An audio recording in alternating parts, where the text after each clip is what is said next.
Hi friends, good morning. Welcome to Language Skills Training Program by Pen Spoken English. It is only a matter of అనే usage మనం take up చేస్తున్నాం. Number of times వింటుంటాం. పర్టికులర్గా నాకు news పేపర్లో కనిపించింది కాబట్టి ఇది హైలైట్ చేసి చెప్పడం జరుగుతుంది. ఇది కేవలం డాష్కు సంబంధించినది. అంటే పెద్దగా మనం వర్రీ కావాల్సిన అవసరం లేదు. ఈ మాత్రమే ఇంత చిన్న విషయానికి అని చెప్పే కంటెక్స్లో ఇది కేవలం ఈ మాత్రం దానికి సంబంధించినది. It is only a matter of అని యూస్ చేస్తాం. ఫర్ ఎగ్జాంపుల్ నెంబర్ 1 ఇట్స్ లేదా it is only a matter of 1000 rupees. ఇది కేవలం ఒక 1000 రూపాయలకు సంబంధించిన విషయం. చాలా అనవసరంగా ఆర్గ్యూ చేసుకున్నారు, టైం వేస్ట్ చేసుకున్నారు. సెండ్ చేశానని ఇతను అంటాడు, నాకు రిసీవ్ కాలేదని అతను అంటాడు. ముఖ్యంగా ఈ యొక్క మనకు ఈ యూపీఐ మనం పంపుతున్నాం కదా, Google pay, PhonePe. So send చేసే వ్యక్తి ఆల్రెడీ నేను సెండ్ చేశాను అంటాడు. The receiver no I didn't receive అంటాడు. అనవసరంగా గ్యాప్ పెరుగుతుంది, ఆర్గ్యుమెంట్ వస్తుంది, టైం వేస్ట్ అవుతుంది. It is only a matter of 1000 rupees. Next, second one, it is only a matter of 2 days. ఇది గట్టిగా పని చేస్తే 2 రోజులు అయిపోతుందయ్యా, ఎందుకు అనవసరంగా పెద్దగా చర్చించడం. It is only a matter of 2 days. ఇది కేవలం 2 రోజులకు సంబంధించిన విషయం, కేవలం 2 రోజులు. It is only a matter of staying here. ఇక్కడ ఉండాలా వద్దా అనేటువంటి ఒక చిన్న విషయానికి మాత్రమే సంబంధించినది. It is only a matter of going together. కలిసి వెళ్ళాలా వద్దా, going together, TOGETHER, going together, కలిసి వెళ్ళడం. కలిసి వెళ్ళాలా వద్దా, లేదా ఈరోజు నువ్వు రేపు అతను అలా వెళ్ళాలా. It is only a matter of going together. ఇదే సిమిలర్ మేనర్లో ఇది కామెంట్ చేయండి. ఇది కేవలం పరువుకు సంబంధించిన విషయం.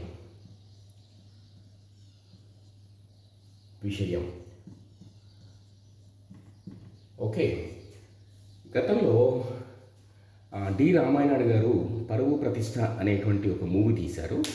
అందులో ఇతర పాత్రధారులు సంఘర్షిస్తూ ఉంటారు. అంటే 2 కుటుంబాల మధ్య similar story of I think ఘర్షణ, మణిరత్నం స్టోరీ. అదే కాన్సెప్ట్, పరువు ప్రతిష్ట అంటూ మనుషులు ఏమంటారు, ఘర్షించుకోవడం, విభేదించుకోవడం, ద్వేషించుకోవడం. Okay, hatred. ఓకే, అందరికీ నెగిటివ్గా పబ్లిసిటీ చేసుకోవడం. ఈ మధ్య పరువు హత్యలు అనే పదం కూడా మనం వింటున్నాం.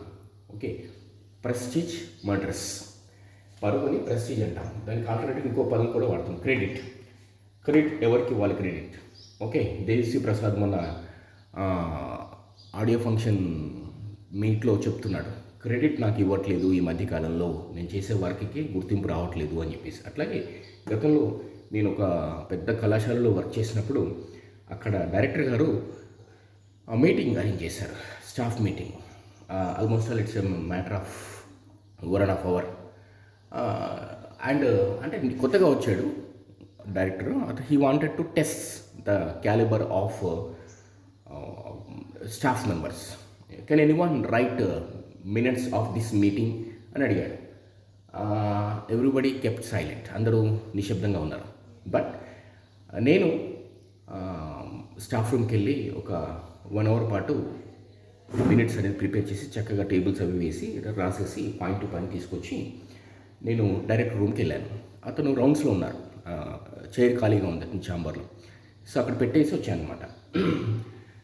సో తర్వాత అది ఏమని కన్వే అయిందంటే, మా పైన ఉండేటువంటి ఇంకొక పర్సన్ ఉంటాడు కదా, హెచ్ఓడి, తన క్రెడిట్లో వేసుకున్నాడు. అది నేనే రాయించాను సార్, దగ్గరుండి చెప్పి రాయించాను అనే విధంగా కన్వే చేశాను అనమాట. అంటే క్రెడిట్ అనేది అతని ఖాతాలో వేసుకొని. ఇలాంటివి చాలా జరుగుతుంటాయి. These are called office politics. ఇలాంటి 3rd graded పీపుల్ చాలా చోట్ల ఉంటారు. మనం విసుక్కోవద్దు, తప్పదు. But God will recognize our effort. మన కృషిని గుర్తించేటువంటి ఒక ప్రకృతి శక్తి, ఒక భగవంతుడు డెఫినెట్గా మనకు హెల్ప్ చేస్తాడు ఏదో ఒక రూపంలో. దట్ ఈస్ వాట్ క్రెడిట్ లేదా ప్రెస్టీజ్. పరువుకి మరొక పదం క్లౌడ్, CLOUT, లేదా గ్లోరీ అంటే ప్రాభవం అంటాం దాని తెలుగులో. పరువుకు అనే పదాన్ని కూడా వాడచ్చు. సో ఇది కేవలం పరువుకు సంబంధించిన విషయము. దీనిని మీకు తోచిన విధంగా కామెంట్ చేస్తారని ఆశిస్తూ మరొక వర్డ్ తీసుకుందాం, క్యాలిబర్. ఇప్పుడే చెప్పాం కదా, సామర్థ్యము, కెపాసిటీ. అంటే capacity to do a work, అతను హీఈస్ క్యాలిబర్ అంటాం. క్యాలస్, నిర్దయ. Hitler as a callous killed lakhs of Jewish, అంటే నిర్దయతో, దయ లేకుండా ఎంతోమందిని చంపేశాడు. క్యాండిడ్, కపటము లేని, అంటే she is candid person, she is having candid personality, అంటే నిష్కపటంగా ఉంటుంది, కపటత్వం లేని వ్యక్తిత్వము. Cease, India Pakistan are agreeing for cease fire, అంటే రెండు వైపుల నుంచి, రెండు పక్షాల నుంచి కాల్పులు జరపకుండా ఒక నిలిపివేత ప్రక్రియని చేపట్టడాన్ని సీజ్ అంటాం, లేదా సీజ్ ఫైర్ అంటాం. ఈ సీజ్ ఫైర్ అనేటువంటి వర్డ్ ఈ మధ్యకాలంలో ఎక్కడ విన్నారు గుర్తుందా? ఎస్ అండి, ఇది ప్రభాస్ నటించినటువంటి సలార్ మూవీలో సీజ్ ఫైర్ అనే వర్డ్ విన్నాం ఈ మధ్య కాలంలో. Next, could you please comment what is the meaning of chaos? That's all for friends. ఈరోజుతో ఇక్కడతో ఈ యొక్క టాపిక్ని ముగిస్తున్నాను. Thank you. మీకు నచ్చితే హెల్ప్ చేయండి, దట్ మీన్స్ ఎంకరేజ్ చేయండి. వైవిధ్యమైనటువంటి మంచి మంచి కాన్సెప్ట్స్ మీకు అందించే ప్రయత్నం చేస్తాను. Like, share, subscribe and comment. Thank you. Have a nice day friends. Bye.